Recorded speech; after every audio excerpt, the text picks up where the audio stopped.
Kita di dunia, ya, banyak hal yang tidak kita tahu. Sampai apa yang ada di badan kita sendiri kita banyak yang tidak tahu. Berapa jumlah rambut kita?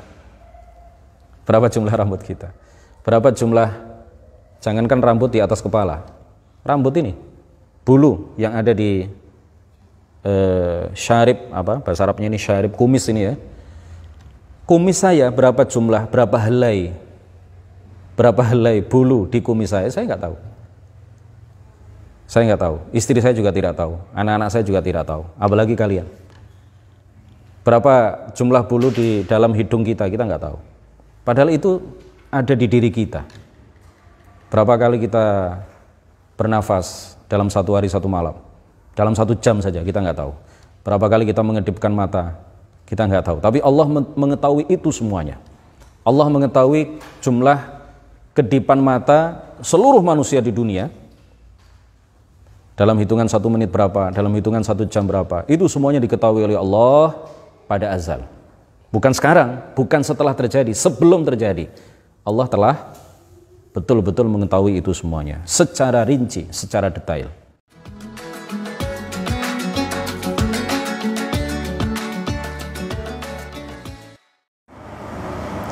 Assalamualaikum warahmatullahi wabarakatuh. La asyrafin nabiyyina Muhammadir Rasulillah sallallahu alaihi wasallam wa alihi wa dhurriyyatihi wa azwajihi wa ahli baitihi al-kiram wa ila arwahi ikhwanihi minal anbiya'i wal mursalin was sahabati wat tabi'in wal awliya'is salihin wal ulama'il 'amilin wal malaikatil muqarrabin wal mujahidin fi sabili rabbil alamin wa ilal musannifin al mukhlisin wa nakhussu khususan ila سلطان الأولياء الشيخ عبد القادر الجيلاني والإمام أحمد الرفاعي الكبير وسلسلة رجال الطريقة الرفاعية وسلسلة رجال الطريقة القادرية وسلسلة رجال الطريقة النقشبندية وسلسلة رجال الطريقة العلوية وإلى أرواح المسلمين والمسلمات والمؤمنين والمؤمنات من مشارق الأرض إلى مغاربها برها وبحرها خصوصا آباءنا وأمهاتنا وأجدادنا وجداتنا ومشايخنا ومشايخ مشايخنا وأساتذتنا وأساتذة أساتذتنا ونخص خصوصا إلى شيخ مشايخنا الشيخ عبد الله الهراري والشيخ نزار حلبي والشيخ محمد هاشم أشعري والشيخ عبد الوهاب حسب الله والشيخ بالصري شنصوري والشيخ عبد العزيز مشوري والشيخ عبد المهيمن نور وسائر مشايخنا وأساتذتنا ونخص خصوصا إلى مؤلف هذا الكتاب الشيخ إبراهيم اللقاني وإلى من فتح ونشر الإسلام في هذه القرية وبنية التوفيق والتيسير وبنية قضاء جميع الحاجات والديون وبنية الشفاء والنصر على الأعداء وقبول الدعاء ونيل كل سول ورؤية الرسول وشفاعة الرسول ومرافقة الرسول في الآخرة ولرضاء الله. الفاتحة. أعوذ بالله من الشيطان الرجيم. بسم الله الرحمن الرحيم. الحمد لله رب العالمين الرحمن الرحيم مالك يوم الدين إياك نعبد وإياك نستعين اهدنا الصراط المستقيم صراط الذين أنعمت عليهم غير المغضوب عليهم ولا الضالين آمين. Bismillahirrahmanirrahim. Alhamdulillahi rabbil alamin wassalatu wassalamu ala sayyidina Muhammadin al-amin wa ala alihi wa sahbihi at-tayyibin at-tahirin. Rabbi shrah li sadri wa yassir li amri wa thabbitni ala al-iman. Allahumma la sahla illa ma ja'altahu sahla wa anta ya hayyu ya qayyum taj'alul hazna idza syi'ta sahla. Amma ba'd. Ini adalah pertemuan ke-20 dari kajian kitab Matan Jauharah At-Tauhid karya Syekh Ibrahim Al-Laqani. Kita telah sampai pada bait nazam ke-28. Wa ilmuhu qala al-muallifu rahimahullahu ta'ala wa nafa'ana bihi wa bi'ulumihi wa amaddana bi amdadihi wa afadha alaina min barakatihi. Amin. Wa ilmuhu wa la yuqalu muktasab fatba' sabilal haqqi watrahir riyab. Ini sudah kita terjemahkan, sudah kita bahas pada pertemuan yang lalu. Tinggal satu poin yang belum sempat kita sampaikan pada pertemuan sebelumnya.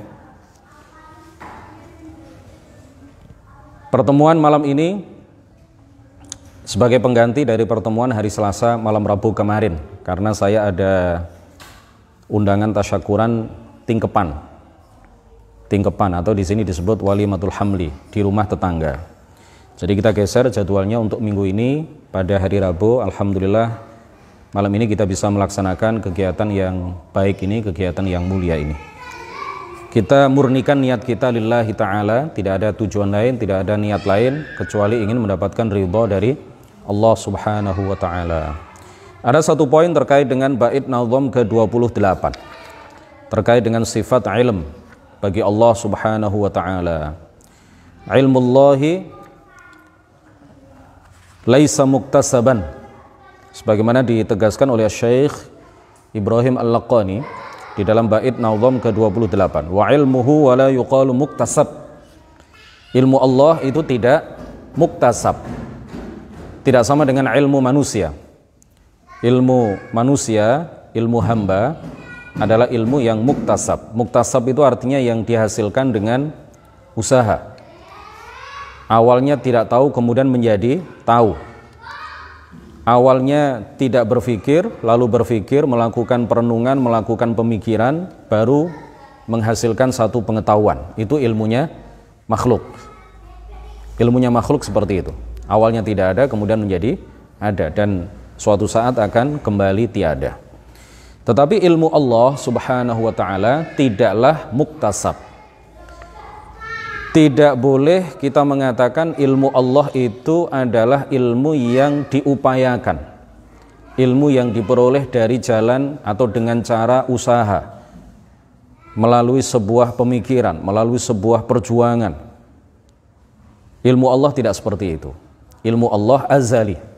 Ilmu Allah tidak bermula, sebagaimana seluruh sifat-sifat Allah juga azali. Seluruh sifat Allah termasuk sifat ilmu adalah apa? Azali, tidak memiliki permulaan. Oleh karena itu dipahami dari bait nazam ke-28 bahwa dinafikan sama sekali dari Allah subhanahu wa ta'ala al-jahl. Allah tidak boleh disifati dengan sifat jahil atau bersifat dengan sifat jahil, bodoh, tidak tahu sesuatu. Ini adalah sifat yang manfiyun anhu, manfiyun anillah, sifat yang ternafikan dari Allah subhanahu wa ta'ala. Allah maha suci dari jahil, dari kebodohan, dari ketidaktahuan. Kemudian segala hal yang berkaitan dengan jahil juga Allah maha suci darinya. Seperti apa? Dhon, ya, sangkaan. Tidak boleh kita mengatakan bahwa Allah itu menyangka, menduga. Ya, dugaan, menduga, menyangka, berprasangka, ini semuanya adalah sifat-sifat apa? Makhluk. Tidak boleh disifatkan kepada Allah subhanahu wa ta'ala. Syak, ya, keraguan-raguan, ini juga adalah sifat makhluk, tidak boleh disifatkan kepada Allah subhanahu wa ta'ala. Waham, sangkaan, ya, waham, sangkaan. Kita melihat ke arah barat di waktu maghrib ketika matahari terbenam, waham kita akan menyatakan bahwa matahari itu jatuh ke samudra, jatuh ke laut. Kalau kebetulan kita berada di sebuah pantai, berada di pinggir laut, kemudian kita mengarahkan pandangan mata kita ke arah barat sewaktu matahari terbenam, waham kita akan mengatakan bahwa matahari jatuh ke laut. Itu waham, ya, padahal kan tidak. Nah, itu sifatnya makhluk. Waham itu adalah sifat makhluk. Sangkaan-sangkaan itu adalah sifat makhluk. Allah subhanahu wa ta'ala tidak boleh disifati dengan sifat memiliki waham. Al-ghaflah, an-nisyan, as-sinah, an-naum, ini semuanya adalah sifat makhluk. Lalai, lupa, tidur, mengantuk, itu semuanya adalah sifat makhluk. Allah tidak boleh disifati dengan semua itu, karena semua itu adalah sifat makhluk. Nah, kenapa kita tidak boleh mengatakan bahwa ilmu Allah itu muktasab? Kenapa kita tidak boleh mengatakan bahwa ilmu Allah itu diperoleh dengan jalan usaha, dengan jalan upaya, dengan melakukan hal-hal tertentu, kemudian sampai pada pengetahuan tertentu. Kenapa kita tidak boleh mengatakan bahwa ilmu Allah seperti itu? Karena kalau ilmu Allah seperti itu, berarti ilmu Allah itu muncul, ilmu Allah itu diperoleh an nadharin wastidlal, dengan cara berpikir, dengan melalui pemikiran, perenungan, atau istidlal, pengambilan dalil-dalil, mengumpulkan informasi-informasi, kemudian sampailah kepada titik pengetahuan tertentu. Itu semuanya adalah sifat apa? Makhluk. Ilmu kita seperti itu. Sedangkan ilmu Allah azali, tidak bermula, tidak berawal. Ya, kalau dikatakan bahwa ilmu Allah itu muktasab, itu artinya ilmu Allah itu apa? Mutajaddid ba'da adam. Ilmu Allah itu diperoleh oleh Allah setelah ia tidak mengetahui sesuatu. Setelah ia tidak mengetahui sesuatu, kemudian ia melakukan nazar, seandainya seperti itu, lalu atau melakukan istidlal, baru ia sampai pada mengetahui, ya, sampai pada pengetahuan mengenai hal-hal tertentu. Itu semuanya tidak boleh disifatkan kepada Allah Subhanahu wa ta'ala. Itu semuanya muhal, ya. Allah yang maha kuasa, yang maha berkehendak, yang maha esa, maha pencipta, tidak mungkin ilmu Allah itu diperoleh dengan cara-cara seperti itu. Itu semuanya adalah mustahil bagi Allah Subhanahu wa ta'ala. Jadi Allah Subhanahu wa ta'ala maha suci dari kebodohan. Allah Subhanahu wa ta'ala tidak boleh dikatakan ilmunya itu nadhari atau badihi, ya.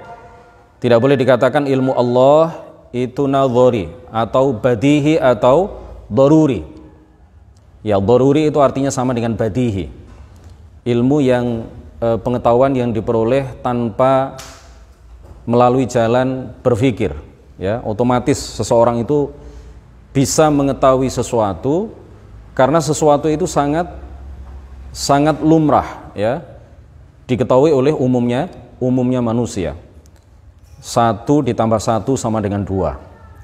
2 itu hasil dari penambahan 1 ditambah 1. Itu ilmu yang daruri.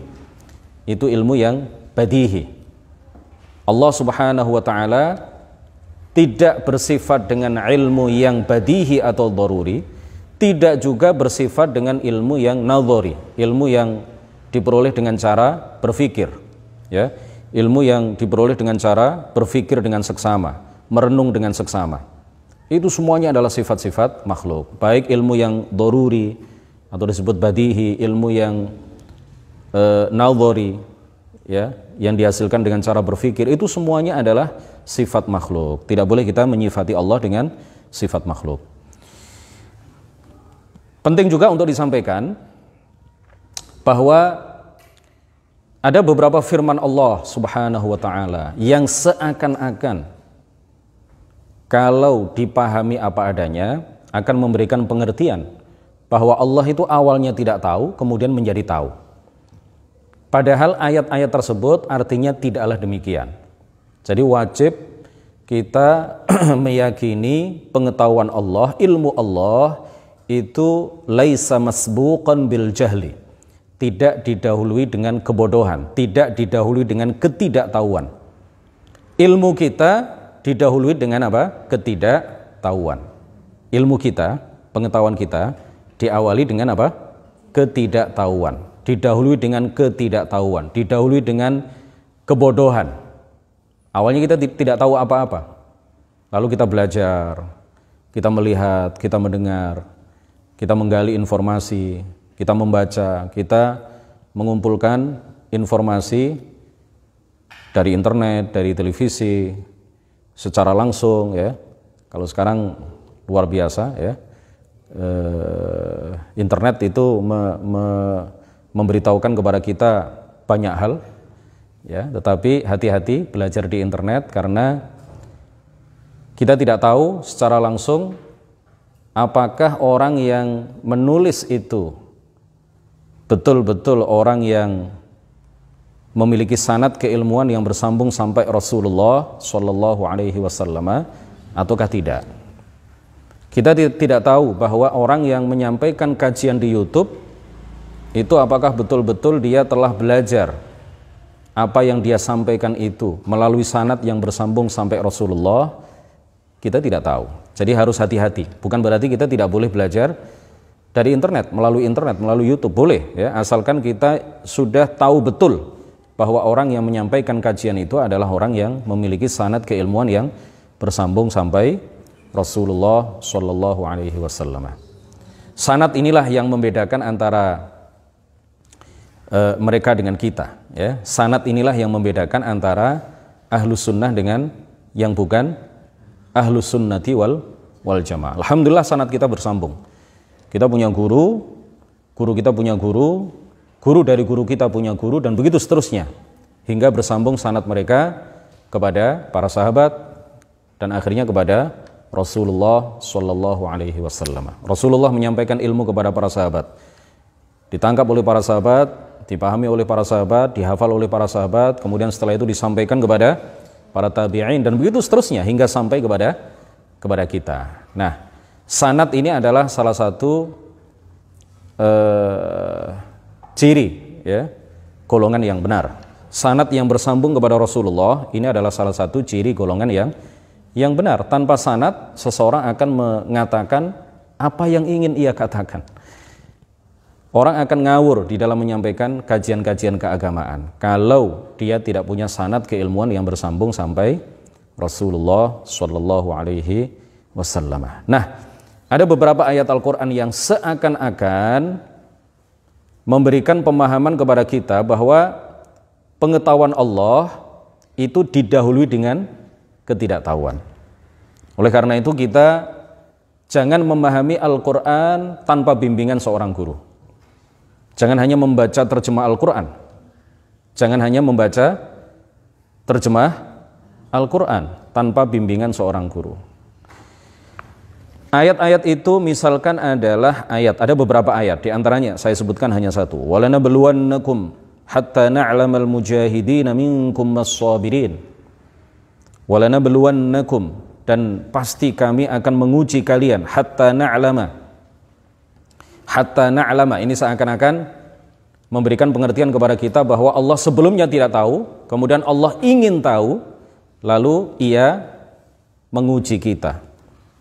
Walanabluwannakum, kalau diartikan apa adanya, kalau diartikan secara harfiah, ayat ini memiliki makna seperti ini. Walanabluwannakum, dan pasti kami akan menguji kalian. Hatta na'lama, sehingga kami mengetahui. Al-mujahidina minkum, siapa di antara kalian yang betul-betul mujahid, pejuang. Was-sabirina, dan siapa di antara kalian yang betul-betul bersabar. Ini kan seakan-akan Allah tidak tahu siapa di antara hambanya yang berjuang, yang mujahid, dan siapa di antara hambanya yang bersabar. Sehingga ia kemudian menguji hamba itu untuk mengetahui siapa di antara mereka yang mujahid dan siapa di antara mereka yang sabar. Artinya tidak seperti itu. Ya.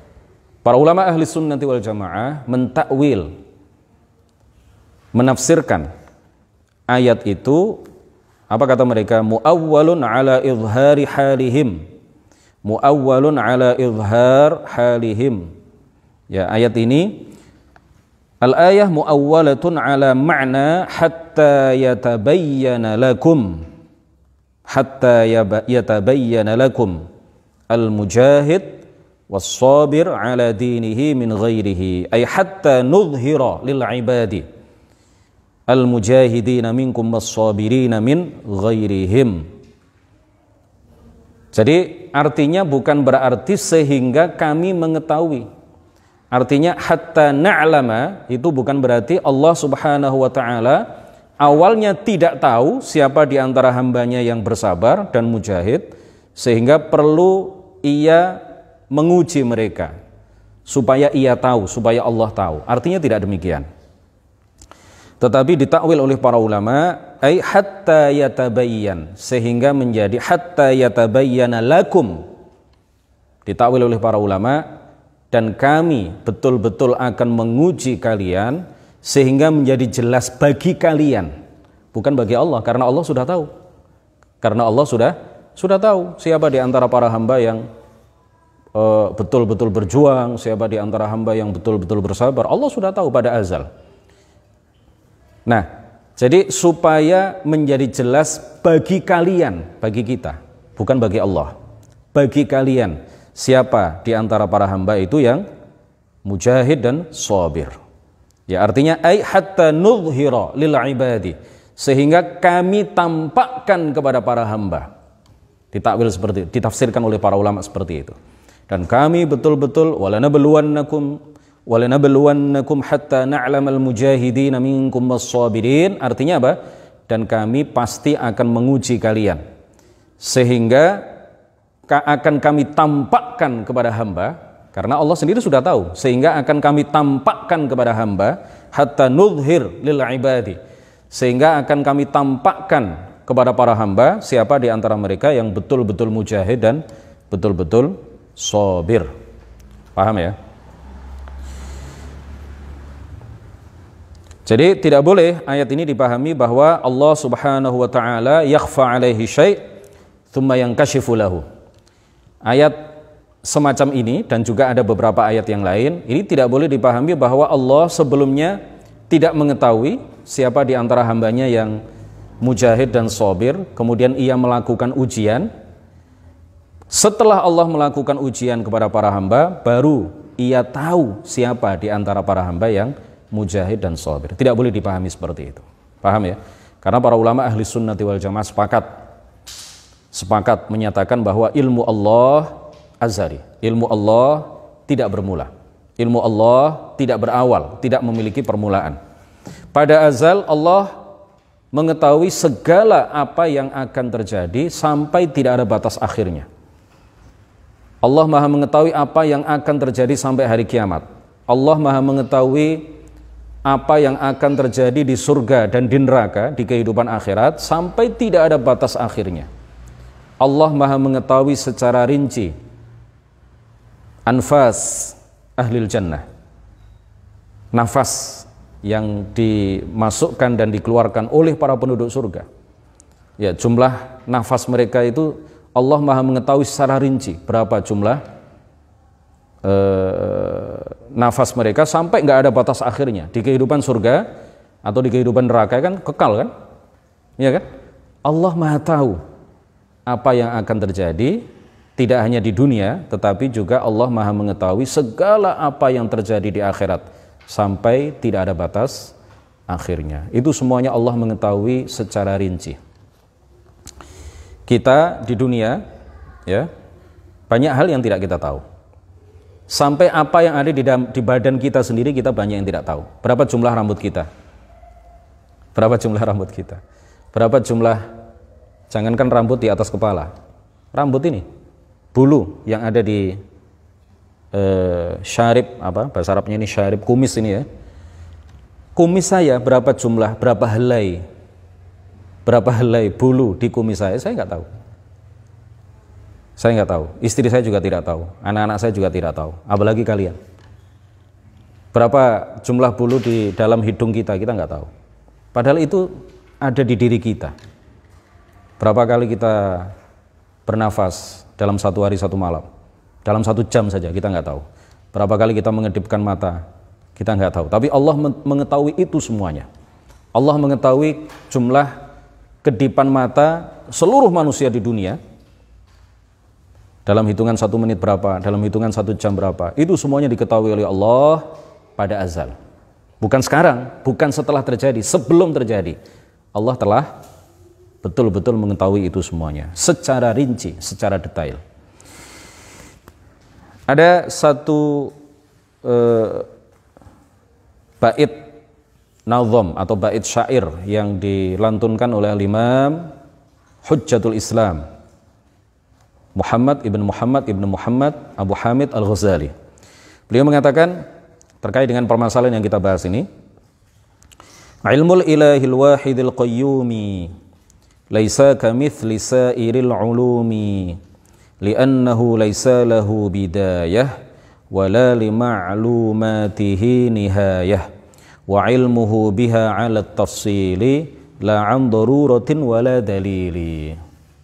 Ini diambil dari salah satu kitab karya Al-Imam Al-Ghazali. Ilmul ilahil wahidil qayyumi, ilmu Allah subhanahu wa ta'ala yang maha esa dan maha kekal, laisa kamitsli sairil ulumi, tidak seperti ilmu-ilmu yang lain, tidak seperti ilmu makhluknya. Li'annahu laisa lahu bidayah, karena ilmu Allah tidak memiliki apa? Permulaan, wala li ma'lumatihi nihayah, dan apa yang diketahui oleh Allah itu tidak ada nihayah, tidak ada batasnya. Ya, tidak ada batasnya, karena kehidupan akhirat itu tidak terbatas, tidak berakhir. Maka ilmu Allah juga tidak terbatas. Ilmu Allah tidak terbatas. Semua apa yang terjadi di akhirat sampai tidak ada akhirnya, Allah Maha mengetahui itu semuanya. Wa ilmuhu biha 'ala tafsili, dan Allah Subhanahu wa taala mengetahui itu semuanya 'ala tafsili, secara rinci. Tidak seperti yang dikatakan oleh sebagian ahli filsafat. Tidak seperti yang dikatakan oleh sebagian filosof atau filsuf bahwa Allah mengetahui apa yang terjadi di dunia ini hanya jumlatan, hanya secara global. Secara rinci, secara detail Allah tidak tahu. Ini keyakinan seperti ini dihukumi kafir, dihukumi kufur oleh para ulama. Paham ya? Jadi tidak boleh kita mengatakan Allah mengetahui apa yang terjadi di alam ini hanya secara global. Secara rinci dia tidak tahu. Ini nggak boleh kita katakan seperti itu. Secara rinci, taunya kapan Allah? Setelah terjadi. Na'udzubillah. Ini kan menyamakan Allah dengan makhluk, menyamakan Allah dengan makhluk. Padahal Allah menegaskan di dalam ayat Al-Qur'an, laisa kamitslihi syai'. Wa ilmuhu biha 'ala tafsili la 'an daruratin wala dalili. Ilmu Allah itu bukan daruri, ya. Juga tidak diperoleh dengan cara beristidlal, melakukan upaya-upaya untuk sampai pada pengetahuan tertentu. Ilmu Allah tidak seperti itu. Ya. Ilmu makhluk saja yang daruri itu juga awalnya kan tidak ada, kemudian menjadi ada. Ilmu yang didapat tanpa melakukan pemikiran yang mendalam itu awalnya kan juga tidak ada. Baru kemudian belajar seseorang memahami beberapa hal, lalu dia memiliki ilmu yang seperti itu. Nah, ilmu Allah tidak didapat dengan cara belajar. Ilmu Allah tidak didahului dengan ketidaktahuan. Pengetahuan Allah, ilmu Allah, sifat maha mengetahui Allah itu tidak didahului dengan apa? Ketidaktahuan. Kita tambah satu sifat lagi, sifat al-hayah, ya. Bait nazam ke-29. Qala al-muallifu rahimahullahu ta'ala, hayatuhu kadzal kalamu sam'u, thumma al-basar bidhi atana sam'u. Hayatuhu, sifat maha hidup Allah subhanahu wa ta'ala, kadzal kalamu, begitu juga sifat kalam, as-sam'u, kemudian sifat as-sam', thumma al-basar, lalu sifat al-basar. Bidhi, dengan ini semua, bidhi dengan sifat-sifat ini, atanas sam'u, telah datang kepada kita dalil-dalil sam'i. Dalil sam'i itu artinya adalah dalil naqli, ya, dalil sam'i, dalil-dalil naqli. Itu semuanya ada di dalam Al-Qur'an, ada di dalam hadis. Al-hayah, sifat Allah Subhanahu wa taala dalam urutan bait nazam yang disebutkan oleh pengarang kitab ini, selanjutnya adalah apa? Al-hayah. Allah bersifat dengan sifat maha hidup. Sifat hidup Allah azali abadi, tidak bermula dan tidak berakhir. Tidak seperti kehidupan, tidak seperti hidupnya makhluk. Hidupnya makhluk, hidupnya kita bersifat dengan sifat hidup, artinya kehidupan kita, hidupnya kita itu dengan ruh. Hidup kita itu merupakan kumpulan dari ruh, kemudian apa? Tulang, darah, apalagi sumsum, paru-paru, jantung, ginjal dan lain sebagainya. Itu hidup kita seperti itu. Hidupnya Allah tidak membutuhkan kepada itu semua. Hidupnya Allah tidak butuh kepada ruh, tidak butuh kepada jantung, tidak butuh kepada paru-paru, tidak butuh kepada segala sesuatu. Hidup Allah berbeda dengan hidup kita. Hidup Allah Subhanahu wa taala adalah sifat yang wajibah lahu, yang pasti baginya. Ya, yang tetap baginya.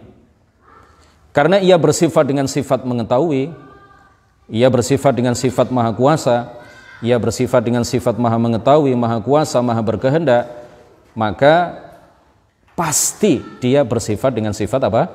Maha hidup. Sifat mengetahui, sifat berkehendak, sifat maha kuasa itu tidak mungkin dimiliki oleh sesuatu yang tidak hidup. Karena ia bersifat, karena sudah kita jelaskan sebelumnya bahwa Allah bersifat dengan maha kuasa, maha berkehendak, maha mengetahui, berarti pasti dia maha hidup. Dalil secara akal, dalil akli bahwa Allah Subhanahu wa taala bersifat dengan maha hidup adalah seperti yang kami sampaikan tadi. Innal bari'a azza wa jalla alimun qadirun muridun.